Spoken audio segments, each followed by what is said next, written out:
I made an off-the-cuff statement on Facebook, and I thought it would make a good short video.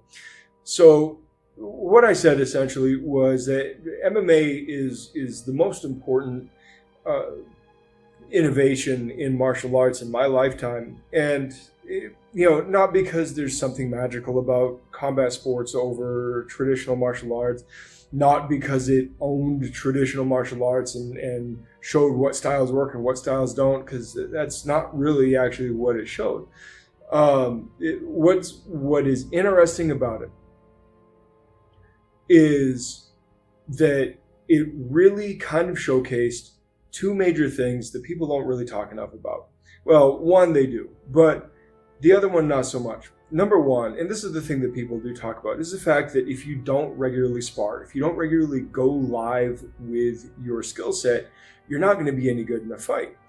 What going live does is, one, it helps you put things into practice under stress, and that's major. The other side of it too is it also gives you context. And obviously certain things are not going to work in the context of an MMA fight simply for the fact of the context of the fight, but may work in other contexts just fine. But it's not just that, right? Because we all talk about this. I've made so many videos about this, right? We all know you have to fight, you have to spar, you have to practice live, you have to go live. And within the appropriate context. But the other thing that MMA showed, and this doesn't get talked about enough at all, is the fact that martial arts are never designed to defeat themselves. No art is designed to defeat itself. These toolkits, these skills that we practice, are designed to face the challenges of the things around, right? So when when a martial arts style was created in Foshan, China, or in Okinawa, or in England, it was designed as a method to overcome the local pressures, the local competition, the local thugs, the local whatever, right?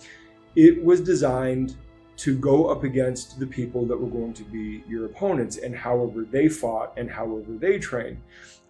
These arts are all designed to get a leg up on whatever was happening when the art was being developed. And of course, this is a continual process. It doesn't just happen over the course of a decade and then stop and then get set in stone. It is a continual evolution. That's one of the reasons, by the way, why combat sports tend to stay relevant longer than other things, because they kind of stay on top of it. Although, because they over-specialize, they then get further and further away from their roots. That's a whole other conversation for another time. But think about this, right? Even when it comes down to something as simple as boxing, right? They say, in boxing, they say that the styles make fights, or styles make fighters, and what they're talking about there is not like an art, a system, a method.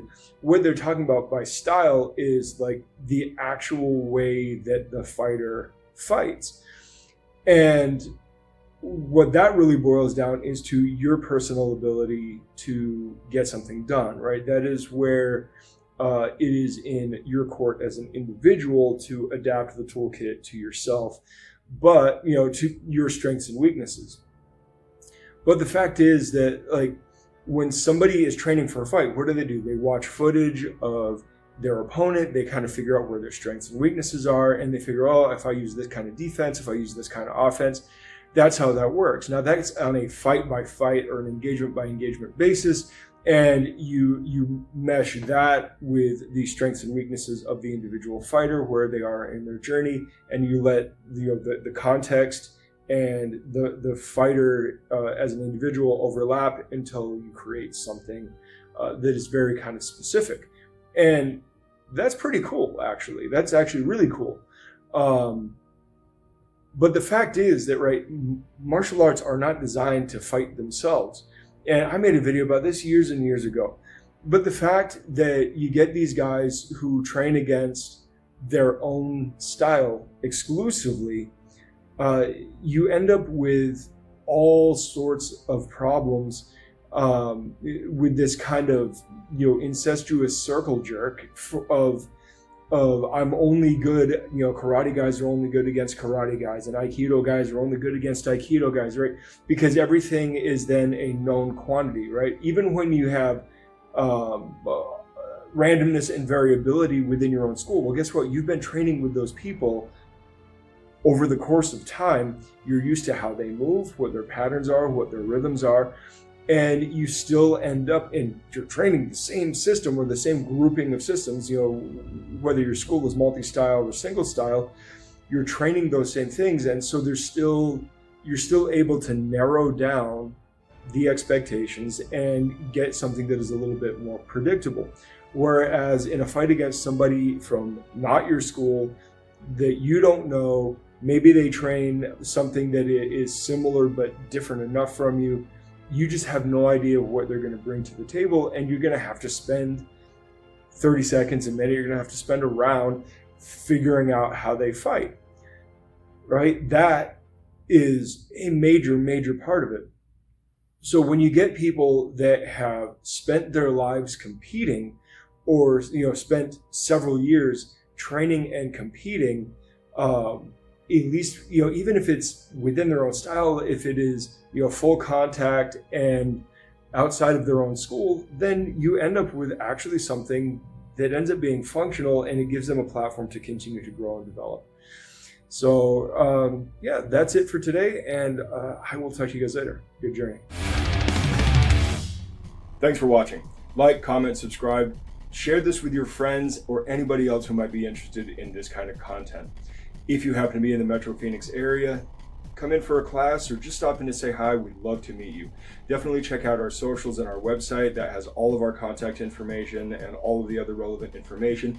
And more than anything, check out our Substack. Our Substack will be containing all of the links that we use to cite and reference in our videos, as well as exclusive training content that will be available for premium members. Memberships are cheap, but you can also sign up for free, and we do have articles for free, and we will have more free articles available for you. It is a fantastic platform for what we're doing here, and we hope to see you over there. So I will talk to you guys later, and look out for the next one. Good journey.